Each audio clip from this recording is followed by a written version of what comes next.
нам тогда автомат, мы застрянем сами, все, что. Как он что, добровольно не хотел?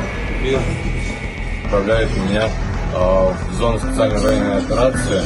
По состоянию здоровья я отказываюсь. На мой отказ мне нацепили наручники, поведут так. Пацаны, давайте, я поеду. Я надеюсь, с вами так не будет везде. В наручниках выводят по одному. Это что, уже беспредел пошел, да?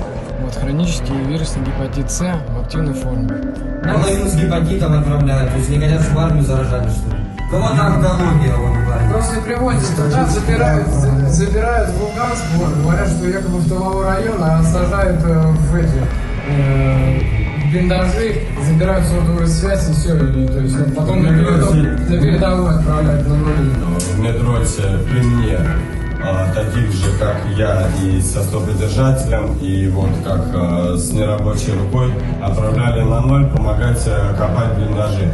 Через 3 суток мы уже узнавали о пацанах, что они 200-е.